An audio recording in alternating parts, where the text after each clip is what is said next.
شروع اللہ کے پاک اور بابرکت نام سے جو بڑا مہربان نہایت رحم کرنے والا ہے۔ جن کا جگر کمزور ہو دہی کے اوپر والا پانی پیا کریں۔ ذہنی دباؤ کا مسئلہ ہو تو آلو ابال کر کھایا کرو۔ کھانا کھانے کے بعد تھوڑی سی اجوائن کھانے سے موٹاپا دور ہوتا ہے۔ دودھ میں سونف ملا کر پینے سے قبض دور ہو جاتی ہے۔ کچا شلجم کھانے سے نظر تیز ہوتی ہے۔ گرم گڑ کھانے سے بڑھاپا جلدی نہیں آتا۔ زیادہ کولڈ ڈرنکس کا استعمال شوگر پیدا کر دیتا ہے۔ انار کے چھلکوں کی چائے پینے سے زکام رک جاتا ہے۔ زیادہ چائے ہونٹوں کو کالا کرتی ہے۔ اگر کسی کے ہاتھ کانپتے ہوں تو بکری کے دودھ میں شہد اور کھجور ڈال کر کھائے۔ 30 سال کی عمر کے بعد شادی کرنے سے بچہ دیر سے پیدا ہوتا ہے۔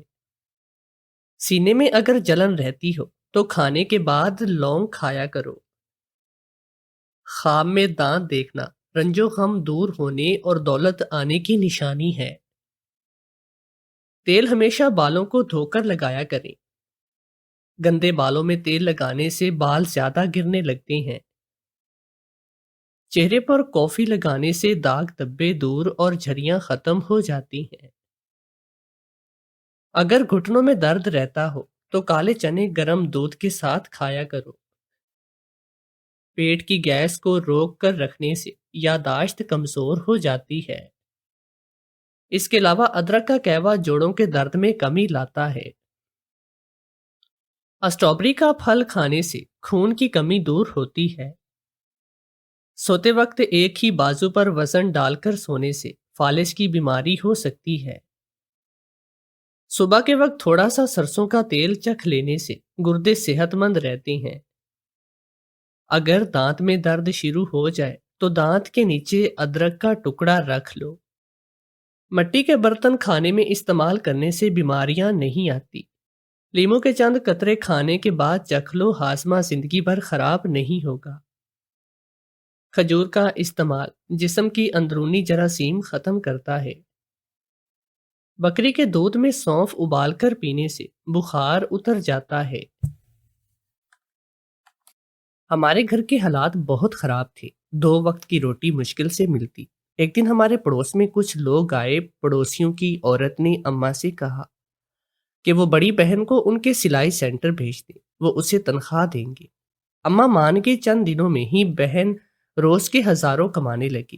میں بہت حیران تھی۔ ایک روز ناشتے میں نیند کی دوا کھلا کر بہن کو سلا دیا اور خود عبایا پہن کر وہاں چلی گئی، مگر گئی تو وہاں جاتے ہی رونگٹے کھڑے ہوئے، کیونکہ وہاں سلائی نہیں بلکہ وہاں پر تو زندگی اس موڑ پر آ جائے گی ہم نے کبھی تصور بھی نہیں کیا تھا۔ میں اور میری ماں اور میری ایک بڑی بہن جو پاکیزگی کی اعلیٰ مثال تھی۔ لوگ ہمارے بارے میں مثالیں دیا کرتے تھے کہ یہ ماں بیٹیاں بہت ہی باپردہ ہے، کسی کے گھر میں تانک جھانک نہیں کرتی۔ میرے والد کا انتقال ہو جانے کے باوجود بھی ہم لوگوں نے اپنی حد قائم رکھی ہوئی تھی۔ کبھی بھی غلط کاری کرنے کی ہم نے کوشش بھی نہ کی، لیکن میری بہن نے جو کام سر انجام دیا تھا وہ ہمیں ہماری ہی نگاہوں میں جھکا گیا تھا۔ ہمارے گھر کے حالات اس قدر خراب ہو چکے تھے کہ ہمارے گھر میں 2 وقت کی روٹی ملنا بھی بہت ہی مشکل ہو گیا تھا۔ میری ماں لوگوں کے گھروں میں جھاڑو پوچھ کرتی تھی، لیکن کچھ گندی نگاہوں اور کچھ گندی ذہن والے مردوں کی وجہ سے ان کو یہ کام بھی ترک کرنا پڑا۔ ہمارے گھر کا ایک ہی کفالت گار تھے جو اس دنیا سے جا چکا تھا۔ میرے والد کے انتقال کے بعد ہم لوگ بہت زیادہ پریشان ہو گئے، کیونکہ ہم لوگوں نے کبھی بھی باہر کی دنیا نہیں دیکھی تھی۔ ہمارے سارے کام میرے ابو ہی کرتے تھے، لیکن اب ان کا اس دنیا سے چلے جانا ہم لوگوں کو تکلیف میں مبتلا کر چکا تھا۔ اس دوران ہی ہمارے محلے میں ایک گھرانہ شفٹ ہوا تھا۔ میری ماں زیادہ کہیں آتی جاتی تو نہ تھی، لیکن محلے میں ہونے کی وجہ سے ہمیں بھی آس پڑوس کی خبر ہوتی تھی۔ ہم لوگ گھر میں ہی اپنا گزر بسر کرتے، کسی کے گھر سے کبھی کچھ آ جاتا تو ہم لوگ کھا کر اپنا پیٹ بھر لیتے، اور اگر کچھ میسر نہیں ہوتا تو پھر بھوکے ہی راتوں کو سو جاتے۔ اب نوبت یہ آ چکی تھی کہ ہم لوگوں کو فاقے کرنے پڑ رہے تھے۔ اس دوران ہمارے گھر کے برابر میں کچھ لوگ آئے تھے اور یہ لوگ ہمارے لیے کسی فرشتے سے کم نہ تھے۔ ان لوگوں کے آتے ہی ہماری زندگی میں بہار آنا شروع ہو چکی تھی۔ پڑوس کی وہ آنٹی میری اماں کے پاس اکثر اوقات ملاقات کو بھی آ جایا کرتی۔ راستے میں ان دونوں کی ملاقات ہوئی تھی اور وہ ملاقات ہمارے گھر تک رسائی حاصل کر چکی تھی۔ کچھ ہی دنوں میں امی سے اس عورت کی دوستی بہت زیادہ ہو گئی۔ اس نے امی کو شروعات کے دنوں میں ہی بہت مدد کر دی اور اچانک ہی اس نے جو پیشکش میری ماں کو کی وہ انکار نہیں کر پائی۔ انہوں نے ہمارے گھر کے حالات کو دیکھتے ہوئے میری ماں سے کہا کیونکہ نہ تم اپنی بڑی بیٹی کو میرے سلائی سینٹر بھیج دو، وہ وہاں پر آ کر کچھ کام کرے گی اور میں اس کے بدلے میں تمہاری بیٹی کو کچھ رقم دے دیا کروں گی۔ پہلے پہل تو ماں ہچکچاہٹ کا شکار ہوئی کیونکہ وہ ہرگز نہیں چاہتی تھی کہ میں اور میری بہن مزدوری کریں، لیکن ہمارے گھر کے حالات ایسے تھے کہ ہم لوگ انکار کرنے کی حالت میں نہ تھی۔ میری ماں نے کچھ سوچتے ہوئے اس عورت کو ہاں کی۔ میری بہن بھی یہ بات سن کر خوش ہو گئے کیونکہ ہم دونوں گھر کے اندر ہی رہتے تھے۔ اب گھر سے باہر رسائی اس کو حاصل ہو رہی تھی تو بھلا وہ کیوں نہ خوش ہوتی۔ میں تو بالکل خاموش ہو چکی تھی کیونکہ مجھے نہ جانے کیوں وہ عورت ہمیشہ سے ہی کھٹکتی آئی تھی۔ میں نے اپنی ماں کو دبے لفظوں میں سمجھانا بھی چاہا تھا کہ امی ان کے گھر آپی کو نہ بھیجو، نہ جانے مجھے کچھ اچھا محسوس نہیں ہو رہا، لیکن ماں بس ضد تھی اور اس نے میری بہن کو ان کے گھر کمانے کے لیے بھیج دیا۔ جس وقت میری بہن گئی تھی میں جاگ رہی تھی، ہم دونوں ماں بیٹی نے اس کو باہر تک چھوڑا تھا۔ وہ خوشی خوشی اس سلائی سینٹر میں چلی گئی تھی، لیکن جب شام ڈھلے میری بہن واپس آئی تو اس کے رنگ ڈھنگ ہی بدلے ہوئے تھے۔ اس کی آنکھیں لال سرخ ہو رہی تھی اور جسم بھی تھکا تھکا سا محسوس ہو رہا تھا۔ پہلے پہل تو مجھے بھی یہی لگا کہ شاید وہ کام کرنے کی وجہ سے تھک گئی ہوں گی کیونکہ اس کو ایسے کام کرنے کی عادت نہ تھی، لیکن نہ جانے کیوں مجھے آج بہت زیادہ عجیب سا محسوس ہو رہا تھا۔ میری بہن گھر آتے ہی سو گئی تھی۔ پہلے دن تو وہ کما کر کچھ نہیں لائی تھی، نہ ہی میری ماں نے اس سے کچھ سوال کیا تھا۔ اگلے روز میری بہن جاتے ہوئے بہت زیادہ ہچکچاہٹ کا شکار تھی۔ میری ماں نے کئی بار اس سے اس بارے میں دریافت کرنا چاہا اور میں نے بھی اس سے پوچھا کہ آپی ایسا کیا ہوا ہے جس کی وجہ سے آپ کی ایسی حالت ہو رہی ہے اور آپ وہاں جانے سے اتنا ہچکچا رہی ہیں، لیکن اس نے کوئی جواب نہیں دیا اور بالکل خاموش رہی۔ میرے لیے سب کچھ بہت ہی حیران کن تھا، لیکن میں بالکل خاموش تھی کیونکہ اپنے گھر کے حالات سے مجبور ہو چکی تھی۔ اگلے روز بھی سب یہی حالات تھے۔ میری بہن آئی تو وہ بہت زیادہ تھکی تھکی محسوس ہو رہی تھی، اس کے کندھے جھکے ہوئے تھے اور وہ خاموشی سے آ کر بستر پر لیٹ گئے۔ اس نے کھانا بھی نہیں کھایا تھا۔ میں یہ سب چیزیں دیکھ کر بہت زیادہ پریشان ہو رہی تھی کیونکہ میں اپنی بہن کی گرتی حالت برداشت نہیں کر پا رہی تھی۔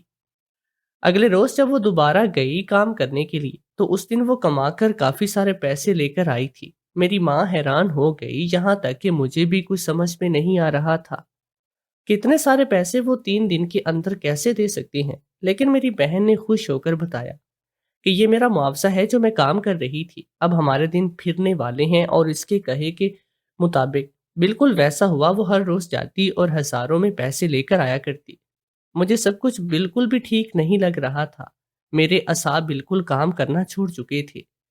میں نے اپنی ماں کو کئی بار دبے لفظوں میں سمجھانا چاہا تھا کہ امی وہاں ایسا کوئی غلط کام ضرور ہو رہا ہے جس کی وجہ سے آپی کی طبیعت اتنی زیادہ خراب ہو رہی ہے اور اس کے بدلے میں ان کو اتنے سارے پیسے مل رہے ہیں، لیکن میری ماں ہر روز مجھے ڈانٹ کر چپ کروا دیتی اور اب تو انہوں نے یہ بولنا شروع کر دیا تھا کہ تم اپنی بہن کی کامیابی سے جل رہی ہو، لیکن میں جل نہیں رہی تھی، میں تو پریشان ہو رہی تھی کیونکہ میری بہن بہت زیادہ معصوم طبیعت کی مالک تھی۔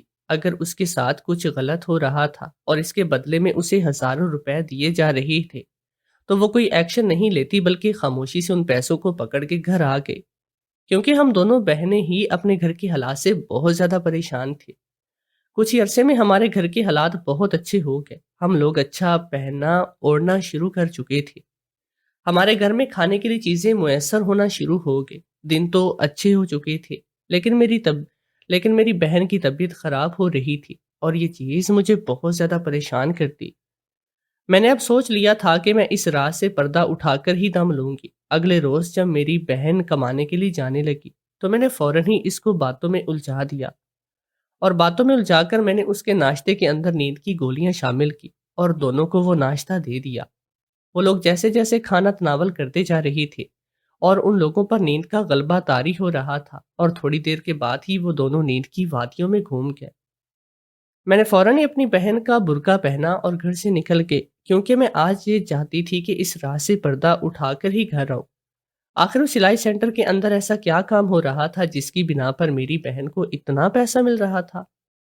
میں گھر سے نکل تو آئی تھی، لیکن میرا دل بہت ہی زور سے دھڑک رہا تھا۔ میں نے اپنا چہرہ بہت اچھے طریقے سے سکارف میں کور کر لیا تھا، لیکن میری آنکھیں نظر آ رہی تھی۔ میں اس وجہ سے بہت زیادہ پریشان تھی کہیں وہ خاتون مجھے پہچان نہ لے، لیکن صد شکر جب میں اس سلائی سینٹر میں داخل ہوئی تو مجھے راستے میں ہی معلوم ہو گیا کہ آنٹیا سلائی سینٹر کے اندر نہیں آئی ہے۔ میں جیسے جیسے قدم بڑھا رہی تھی اور اندر جاتی جا رہی تھی، میں حیران ہو رہی تھی۔ میرے ذہن و گمان میں بھی نہیں تھا کہ اس سلائی سینٹر کے اندر ایسا کیا کام ہو رہا ہوگا۔ وہاں پر مشینیں نہ تھی بلکہ کچھ اور ہی نظام تھا۔ میرے رونگٹے کھڑے ہونا شروع ہو گئے، کیونکہ وہاں پر کافی ساری خواتین تھی اور وہاں پر بہت ہی زیادہ مرد بھی تھے۔ لیکن وہاں جو کام ہو رہا تھا، اللہ میری توبہ! کیونکہ وہاں تو ہم لوگوں نے بچپن سے ہی بہت اچھے اچھے حالات دیکھے تھے۔ میرے والد بہت اچھا کماتے تھے، جس کی وجہ سے ہمیں ہر چیز ہی میسر ہو جاتی تھی۔ کبھی ایسی نوبت نہیں آتی تھی کہ ہم لوگ باہر جا کر کمائیں، لیکن ان کے جانے کے بعد ہمارے حالات بدتر سے بدترین ہو چکے تھے، جس کی وجہ سے ہم تینوں میں سے کسی ایک کو تو کام کرنا ہی تھا۔ میری ماں نے اس کام کی سب سے پہلے پہل کی تھی۔ وہ لوگوں کے گھروں میں جا کر جھاڑو پوچھ کرتی جب تک وہ یہ کام کر رہی تھی۔ ہمارے حالات کافی بہتر تھے، لیکن ایک روز جب میری ماں کام کے لیے گئی تو اس گھر میں میری مالکن موجود نہیں تھی، صرف ان کا شوہر ہی تھا، اور اس نے میری بوڑھی ماں پر گندی نگاہ ڈالی اور ان کی عزت پر ہاتھ ڈالنے کی کوشش کی۔ یہ چیز میرے ماں کے اوسان خطا کر کے رہ گئی اور وہ ساری چیزوں کو چھوڑ چھاڑ کر گھر واپس آئے۔ اس کے بعد انہوں نے کبھی ہمت نہ کی باہر جانے کی۔ ان کے دل میں اس چیز کا اتنا خوف بیٹھ گیا تھا کہ وہ ہمیں اب دروازے تک بھی جانے نہیں دیتی۔ ان کو سب چیزوں سے زیادہ عزت عزیز تھی، کیونکہ میرے والد بہت اچھے انسان تھے اور وہ نہیں چاہتی تھی کہ ان کی عزت خراب ہو، اور اس وجہ سے ہم لوگ گھر میں ہی رہنے لگے۔ لیکن اس عورت نے نہ جانے ہم لوگوں کو کہاں دیکھ لیا، جس کی وجہ سے اس نے ہمارے گھر تک رسائی حاصل کی اور میری بڑی بہن کو اپنے ساتھ کام پر لگا لیا۔ میں جب اس سلائی سینٹر کے اندر داخل ہوئی تھی تو میرے اوسان خطا ہونے کے در پر آ چکے تھے، کیونکہ وہ کوئی سلائی سینٹر نہیں بلکہ طوائفوں کا اڈا تھا۔ میرے ذہن و گمان میں بھی نہیں تھا کہ ہمارے محلے میں اتنا گھنونا کام ہو رہا ہے۔ وہ سلائی سینٹر زیادہ دور نہیں تھا، ہمارے گھر سے ایک دو گلی چھوڑ کر ہی موجود تھا۔ باہر سے دکھنے والا وہ شریف سا سلائی سینٹر اندر اپنے کتنے راز رکھتا تھا۔ میں جیسے ہی اندر داخل ہوئی تھی، وہاں پر سامنے ہی کافی برہنہ لباس میں خاتون بیٹھی ہوئی تھی، جو مجھے دیکھتے ہی کہنے لگی، رخسانہ تمہارا کب سے انتظار کر رہی تھی، ہم گاہک آ گیا ہے، تم اندر چلی جاؤ۔ تیسرے نمبر والے کمرے میں یہ بات سن کر میرے رونگٹے کھڑے ہو گئے۔ مجھے خوف آ رہا تھا، لیکن میں نے اللہ کا نام لے کر مزید قدم آگے بڑھائے، اور جیسے جیسے میں قدم آگے بڑھاتی گئی میرے قدموں سے زمین نکلتی چلی گئی، کیونکہ وہاں پر کافی سارے مرد بیٹھے ہوئے تھے اور ان کے بیچ میں ایک عورت رقص کر رہی تھی۔ اس کے پاؤں بہت ہی مہارت سے چل رہے تھے۔ میں سب دیکھ کر بہت زیادہ حیران ہو رہی تھی۔ میرے ذہن و گمان میں بھی نہیں تھا کہ میری بہن اتنا گھنونا کام کر رہی ہے۔ میں جانتی تھی کہ میری بہن طبیعت سے تھوڑی لالچی بھی ہے اور معصوم بھی، اور اس کو جلد ہی پیسوں کی لالچ دے کر کوئی بھی پھانس سکتا ہے، لیکن میں نہیں جانتی تھی کہ میری بہن اتنی بڑی بے وقوف ہے کہ وہ اتنے غلط جگہ پر پھنس چکی ہے اور اس کے باوجود وہ یہ کام کر رہی ہے۔ مجھے تو حیرت اس بات پر ہو رہی تھی کہ جب میں نے اور امی نے اس سے پوچھا تھا کہ ایسا وہاں پر کیا کام ہوتا ہے کہ تم اتنی تھک جاتی ہو، تو اس نے ہم دونوں کو ہی بتانا گوارا نہیں کیا تھا۔ مجھے سمجھ نہیں آ رہا تھا کہ آخر وہ اتنا غلط کام کیسے اپنے ساتھ ہونے دے سکتی ہے۔ میں مزید اندر جاتی جا رہی تھی اور جیسا جیسا میرے دماغ میں آ رہا تھا ویسا ویسا ہی وہاں پر سب کچھ ہو رہا تھا۔ وہاں پر بہت ہی پرائیویٹ کمرے بنائے گئے تھے، جہاں پر موجود لڑکی اپنا جسم بیچ رہی تھی۔ چند پیسوں کے عوض میں میرے قدموں سے زمین نکل گئی۔ اس سلائی سینٹر کی چھت میرے سر پر آن گری تھی۔ مجھ سے ابھی کوئی عورت کوئی بات کہتی، میں الٹے پیر ہی اس سلائی سینٹر سے نکل گئی۔ یکدم ہی وہ دروازے پر بیٹھی عورت کھڑی ہوئی، مجھ سے کچھ کہتی، لیکن اس سے پہلے ہی میں گھبراتی ہوئی وہاں سے نکل گئی۔ میرا جسم بہت برے طریقے سے کانپ رہا تھا، میں بہت تیزی کے ساتھ چل رہی تھی، دل کی دھڑکن بہت ہی منتشر تھی۔ میں بار بار مڑ کر دیکھ رہی تھی کہیں وہ لوگ میرے پیچھے نہ آ جائیں۔ میں اپنے گھر آ چکی تھی اور میرے ہاتھ پاؤں ابھی تک پھول رہے تھے۔ میری ماں اور بہن حواس سے بیگانہ ہو رہی تھی۔ میں اپنی بہن کو ہی دیکھ رہی تھی اور مجھے اب اس سے گھن آنا شروع ہوئی۔ میں سمجھ چکی تھی کہ وہ یہاں جا کر کیا کام کرے گی۔ میرا دل چاہ رہا تھا کہ میں اس کو اٹھاؤں اور اس کا منہ تھپڑ سے لال کروں، لیکن میں ابھی اس سے ساری سچائی دریافت کرنا چاہتی تھی۔ اس کے بعد ہی میں کوئی فیصلہ کر لینا چاہتی تھی۔ میں اپنے گھر میں سب سے زیادہ سمجھدار تھی۔ میری ماں میں بھی اتنی عقل نہ تھی جب ان کی عزت پر ہاتھ ڈالا گیا۔ اس کے بعد وہ بہت زیادہ ڈر گئی اور اس کے بعد انہوں نے گھر سے جانا بھی باہر بند کر دیا۔ لیکن میرے سمجھانے کے بعد ان کو تھوڑی عقل آئی اور وہ گھر سے باہر نکلنا شروع ہوئی۔ لیکن مجھے حیرت اپنی بہن پر ہو رہی تھی کہ اس کے ساتھ اتنا غلط کام ہو رہا تھا اور وہ وہاں پر بیٹھ کر تماشائیوں کی طرح اپنے ساتھ یہ کام ہوتا ہوا دیکھ رہی تھی۔ تقریباً 1 گھنٹے کے بعد میری بہن مندی مندی آنکھیں کھول کر بیٹھ گئی اور اس کے تھوڑی دیر کے بعد ہی میری ماں بھی اٹھ گئی۔ میں ان دونوں کو ہی گھور کر دیکھ رہی تھی۔ اچانک ہی میری بہن بڑبڑا کر اپنی جگہ سے اٹھی اور کہنے لگی، اتنا وقت ہو گیا ہے، مجھے سلائی سینٹر جانا تھا، بہت دیر ہو گئی۔ میری آنکھ کیسے لگ گئی اور وہ ہڑبڑاہٹ میں اپنا برقع پہن رہی تھی، جبکہ میں بہت زیادہ خاموشی کے ساتھ اس کی حرکتوں کو ملاحظہ کر رہی تھی۔ وہ جلدی جلدی اپنا برقع پہن کر جیسے ہی دروازے کے پاس گئی تو پریشان ہو کر مجھے کہنے لگی، دروازے پر تالا کس نے لگایا ہے؟ مجھے چابی دو، مجھے جانا ہے۔ لیکن میں بالکل اطمینان کے ساتھ خاموشی سے وہاں پر بیٹھی ہوئی تھی۔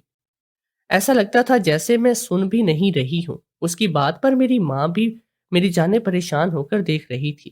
میری بہن نے ایک بار پھر مجھے جھنجلا کر کہا، مجھے چابی دو، مجھے نکلنا ہے۔ لیکن میں نے ابھی بھی اس کی طرف دیکھنا ضروری نہیں سمجھا تھا۔ میری ماں بھی مجھے بولنے لگی کہ اس کو چابی دو، اسے جانا ہوگا، بتاؤ چابی کہاں پر رکھی ہوئی ہے۔ اس بار میں نے گردن گھما کر اپنی بہن کی جانب دیکھا اور اس کو دیکھتے ہوئے کہنے لگی، اتنی جلدی کیوں جانا ہے تمہیں؟ اگر تھوڑی دیر ہو گئی ہے تو آج چھٹی کر لو۔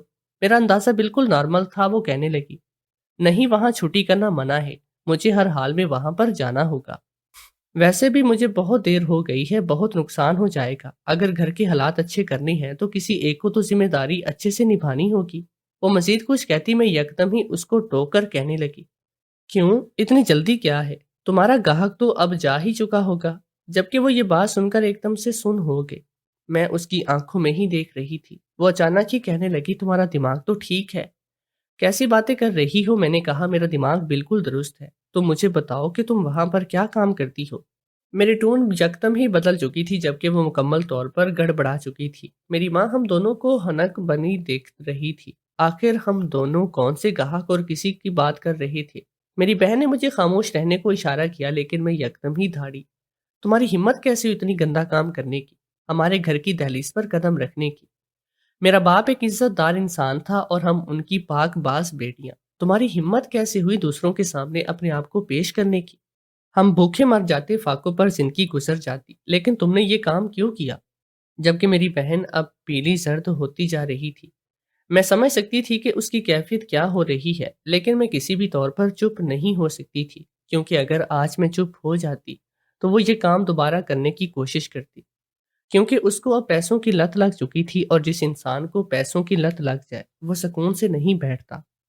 میں مزید کہتی کہ اس سے پہلے کہ وہ میرے آگے ہاتھ جوڑتے ہوئے کہنے لگی، بس خاموش ہو جاؤ اور کچھ مزید کہنے کی تمہیں ضرورت نہیں۔ لیکن میں اپنی جگہ سے اٹھی اور ایک سناٹے دار تھپڑ میں نے اپنی بڑی بہن کے سیدھے گال پر رسید کیا، جس کی تاب نہ لاتے ہوئے وہ زمین بوس ہو گئی۔ میں یکدم ہی دھاڑی، تمہارا دماغ تو ٹھیک ہے؟ تم ابھی بھی مجھے خاموش ہونے کے لیے بول رہی ہو؟ اگر آج میں تمہاری جگہ جا کر وہاں نہ دیکھتی تو تم کیا کام کرتی ہو تو مجھے کبھی پتہ بھی نہ چلتا۔ میری بہن ابھی کچھ کہتی کہ اس سے پہلے میری ماں مجھے کہنے لگی کہ کیا ہوا ہے، تم ایسی باتیں کیوں کر رہی ہو، اور آج تم اس کی جگہ کیوں گئی تھی؟ اس کے بعد میں نے شروع سے لے کر آخر تک تمام تفصیل سے انہیں آگاہ کر دیا۔ میری ماں کا بھی رد عمل میری طرح ہی تھا، اور ان کی آنکھیں پھٹی کی پھٹی رہ چکی تھی، اور مجھ میں تو بولنے تک کی سکت باقی نہ تھی۔ کچھ دیر کے بعد ان کے حواس قائم ہوئے تو وہ میری بہن کی جانب دیکھتے ہوئے کہنے لگی، آخر ایسی کیا مجبوری پیش آ گئی جس کی وجہ سے تم یہ کام کرنے پر تل گئی؟ آخر مجھے وجہ بتاؤ۔ ہم بھوکے مرتے تو مر جاتے، لیکن تم نے اپنا جسم کیوں بیچا؟ تم نے یہ غلط کام کیوں کیا؟ میری ماں میری نسبت بہت ہی دھیمے لہجے میں میری بہن سے دریافت کر رہی تھی۔ وہ چاہتی تھی کہ وہ آرام سے تمام باتوں سے آگاہ کرے، کیونکہ اگر اس کے ساتھ زور زبردستی کی جاتی تو وہ ڈر جاتی اور کچھ نہیں بتاتی۔ میری ماں کا نرم رویہ دیکھ کر اس میں تھوڑی ہمت آئی اور وہ کہنے لگی، میں گھر کے حالات دیکھ کر بہت ہی زیادہ پریشان ہو گئی، اور اس دوران جب اس آنٹی نے مجھے کام کے لیے آفر کی تو میں بنا کچھ سوچے سمجھے وہاں پر چلی گئی۔ لیکن امی جیسے ہی میں اس گھر میں داخل ہوئی تو میری حالت بھی ویسی آپ دونوں سے الگ نہ تھی۔ وہ واقعی میں ایک طوائفوں کا اڈا ہے جس میں لوگ آتے ہیں، حسین لڑکیوں کا رقص دیکھتے ہیں اور ان کے ساتھ دن گزار کر چلے جاتے ہیں۔ پہلے روز میرے ساتھ یہی سب کچھ ہوا تھا، اور میں نے جب یہ کام کرنے سے منع کیا تو ان آنٹی نے مجھ سے کہا اگر میں نے یہ کام نہیں کیا تو وہ یہ کام زبردستی مجھ سے کروائیں گی اور ساتھ میں میری چھوٹی بہن کو بھی شامل کریں گی، جس کی وجہ سے میں بہت زیادہ ڈر چکی تھی اور اپنے آپ کو اس جہنم میں دھکیل دیا تھا۔ میں نہیں چاہتی تھی کہ میری بہن کی زندگی بھی میری طرح برباد ہو، اور ہم لوگوں کو پیسوں کی ضرورت بھی تھی، اسی وجہ سے بھی میں سب کے کام کرنے پر راضی ہو گئی۔ مجھے کچھ سمجھ میں نہیں آ رہا تھا کہ میں اپنی بہن کو کیا جواب دوں۔ مجھے اس کی معصومیت پر پیار بھی آ رہا تھا، لیکن جو کام وہ کر چکی تھی میرا دل چاہ رہا تھا کہ میں اس کا منہ توڑ دوں۔ لیکن تھوڑی دیر تک ہم لوگ بالکل خاموش رہے، اور تھوڑی دیر کے بعد میری ماں فیصلہ لیتے ہوئے کہنے لگی کہ اب ہم میں سے کوئی بھی یہ گھنونا کام نہیں کرے گا اور تم وہاں نہیں جاؤ گی۔ اگر وہ عورت آئے گی تو ہم اس کی کمپلین پولیس میں کریں گے اور اس کو کوٹھے کو بند کروائیں گے۔ میں بالکل خاموش تھی کیونکہ میں اپنی ماں کی بات سے سہمت تھی، جبکہ میری بہن بہت زیادہ ڈر چکی تھی۔ وہ ایک ہی بات بول رہی تھی، اماں جی ہم لوگوں کو وہ لوگ اب چھوڑیں گے نہیں۔ میرے پیچھے بہت سے مرد ہیں جو مجھے ہر وقت حاصل کرنا چاہتے ہیں، اب یہ کام کرنا میری مجبوری بن گئی۔ لیکن میری ماں نے اسے خاموش کروا دیا اور اندر بھیج دیا۔ اگلے روز میری بہن کو لینے کے لیے وہ آنٹی آئی، لیکن میری ماں نے اسے جھاڑ کر وہاں سے بھگا دیا۔ لیکن وہ میری ماں کو اچھی خاصی دھمکی دے کر گئی تھی کہ وہ رات کو آئے گی اور تمہاری دونوں بیٹیوں کو اٹھا کر لے جائے گی۔ اس وجہ سے میری ماں نے فوراً ہی ہمارے محلے والوں کو اس بات کے بارے میں بتایا کہ یہاں پر ایک عورت رہتی ہے جو یہ کام کر رہی ہے۔ ہمارے محلے والے بہت اچھے تھے، ان لوگوں نے فوراً ہی وہاں پر پولیس کا چھاپا پڑوا دیا، اور پھر اس عورت کو حراست میں لیا گیا اور ساتھ میں اس کوٹھے کو تالا لگایا گیا۔ اس کے بعد سے ہماری زندگیوں میں بہت سے ایسے واقعات آئے کہ وہ عورت ہماری زندگی میں دوبارہ شامل ہونے کی کوشش کرنے لگی، لیکن ہمارے محلے کے لوگ بہت اچھے تھے جن کی وجہ سے ہماری زندگی میں سکون آ گیا تھا۔ تھوڑے ہی دنوں کے بعد میری ماں نے دوبارہ سے کام کاج شروع کیا۔ سلائی میں ہم تینوں ماں بیٹیوں کو آتی تھی، اس وجہ سے ہم لوگوں نے کچھ پیسے جوڑ کر ایک سلائی مشین خریدی اور پھر گھروں میں عورتوں کے کپڑے لے کر سلائی کرنے شروع کر دیے تھے۔